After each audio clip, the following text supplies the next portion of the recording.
রং চাপিয়ে মানুষকে আরম্ভ করেছেন এই শাসক দল। তাই বন্ধু, ভারতবর্ষের এই শাসক দলের তোমরা সাম্প্রদায়িকতার বিরুদ্ধে তৃণমূল কংগ্রেসের নেতৃত্বে সংহতি যাত্রা, আমাদের সংহতি যাত্রা ধীরে ধীরে এগিয়ে এসেছে। আমরা বাংলার মানুষ, আমরা ভারতবর্ষের মানুষ, ভারতবর্ষের ইতিহাস বলছে যে আমরা গণতন্ত্রকে বিশ্বাস করুন, ভারতবর্ষের গণতন্ত্রকে পড়ুন, ভারতবর্ষের সংবিধানকে পড়ুন, আপনারা পড়াশোনা করুন আর মমতা বন্দ্যোপাধ্যায়ের কাছে শিখুন কিভাবে ভারতবর্ষকে আগলে রাখতে হয়, কিভাবে বাংলাকে আগলে রাখতে হয়, কিভাবে সংস্কৃতিকে সম্মান করতে হয়। তাই আপনাদেরকে বলবো, ধর্ম নিয়ে রাজনীতি করবেন না, শুধুমাত্র রাম জায়গা, সেখানে রাম সীতার পুজো দীর্ঘদিন ধরে কয়েকশো বছর ধরে শান্তিপুরে হয়ে আসছে। কিন্তু এখন পাড়ার মোড়ে যেভাবে রামচন্দ্রের আরাধনা হচ্ছে, শান্তিপুরের যারা সমস্ত মানুষরা আছে তারা লজ্জা পাচ্ছে। আজকে এদের হাত থেকে বাংলাকে রক্ষা করতে হবে।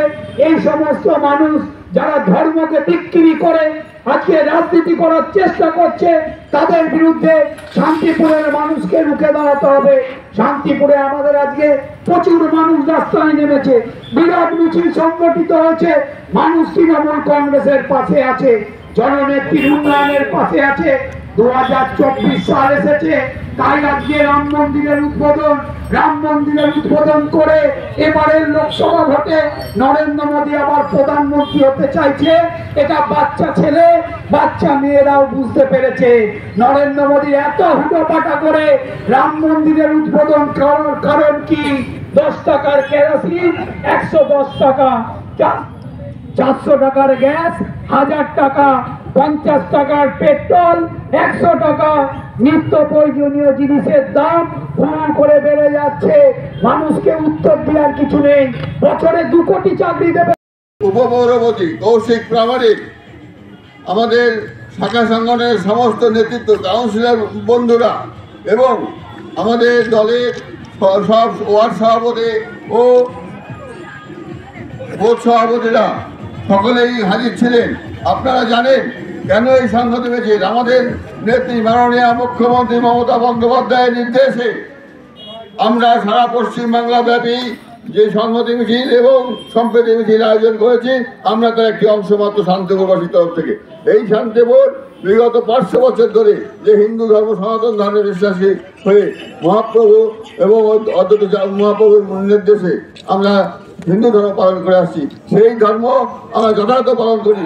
রাম আমাদের যেমন দেবতা, শ্রীকৃষ্ণ যেমন আমাদের দেবতা, ঠিক তেমনি চৈতন্য মহাপ্রভু আমাদের দেবতা।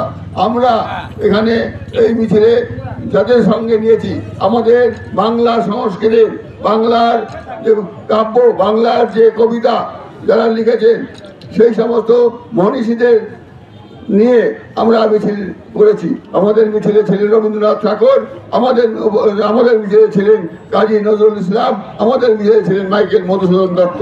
আপনারা জানেন সম্প্রীতি এবং সংহতি মিছিলে এরা সামনে থেকে আমাদের সকলের নেতৃত্বে আমরা এই মিছিল করলাম। আপনাদের কাছে একটাই বার্তা আমাদের চাই, আপনার শান্তিপুর বাসে যেহেতু আমরা বৈষ্ণব ধর্ম, হিন্দু ধর্মে বিশ্বাসী, কিন্তু সঙ্গে সঙ্গে আমাদের মধ্যে আছে ইসলাম ধর্মের মানুষ যারা দীর্ঘ 500 বছর ধরে এখানে বসবাস করছে। ওই রাজপুত পাড়াতে, ওই তোপখানা পাড়াতে, ওই কারিগর পাড়াতে তারা বসবাস করে। আমরা তাদের সঙ্গে দীর্ঘদিন সহবাস করছি, কোনো রকম আমাদের দ্বিধাহীন দ্বন্দ্ব নেই। কিন্তু আজকের যে সরকার ভারতবর্ষে এসছে, যে দল ভারতবর্ষে শান্তি করতে, তারা চাইছে আমাদের মধ্যে দ্বিধা হোক, আমাদের মধ্যে বিভেদ হোক, আমরা যেন ধ্বংসের রাজনীতি করি।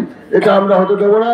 শান্তিপুরবাসীর কাছে আমাদের একান্ত অনুরোধ, যে আশীর্বাদ, যে ভালোবাসা দিয়ে আপনারা গত নির্বাচনে ডক্টর ব্রজকিশোর গোস্বামীকে 64,000 ভোটে জিতিয়েছিলেন, আগামী নির্বাচনে 3-4 মাস পরে যে লোকসভা নির্বাচন আছে, সেই নির্বাচনে আপনারা সেই ভোট 1,000 না করে প্রতিটি ওয়ার্ডে যে ভোটে জিতিয়েছিলেন সেই ভোটই জিতাবেন, এই আশা রেখে সকলকে আজকের মিছিলে অংশগ্রহণ করা এবং যাদের শহর তৃণমূল কংগ্রেসের সভাপতি নরেশলাল সরকার, শান্তিপুর পৌরসভার পৌরপতি সুব্রত ঘোষ সহ সিআইসি মেম্বাররা, কাউন্সিলর বৃন্দাবন প্রামাণিক, প্রাক্তন কাউন্সিলর শাহজাহান শেখ সহ অন্যান্য যারা আছেন সবাইকে অনেক অনেক অভিনন্দন দেব। বক্তব্য রাখার ভাইস চেয়ারম্যান রয়েছেন, প্রশিক্ষক রয়েছেন। আমাদের আজকে বক্তব্য রাখার কোনো জায়গা নেই। আজকে আপনারা জানেন যে ভারতবর্ষের রাজনীতিকে ধর্মকে বিক্রি করা হচ্ছে, সেখানেই তৃণমূল কংগ্রেসের প্রতিবাদ। রাজনীতি হবে উন্নয়ন দিয়ে, রাজনীতি হবে এজেন্ডা নিয়ে, রাজনীতি হবে আদর্শ নিয়ে, ধর্ম নিয়ে রাজনীতি হতে পারে না। সেই জায়গাতে দাঁড়িয়ে আমরা ঐক্যবদ্ধ ভারতবর্ষকে দেখতে চাই। উন্নতির নিরিখে লড়াই হোক, সম্প্রীতিকে মর্যাদা দিয়ে লড়াই হোক। আজকে একটা ছোট্ট ঘটনা বলে বক্তব্য শেষ করব। 70-এর দশকে ভারতবর্ষের সঙ্গে পাকিস্তানের একটি যুদ্ধ হয়েছিল লঙ্গেওয়ালাতে। সেখানের কর্নেল ছিলেন কুলদীপ সিং চাঁদপুরি।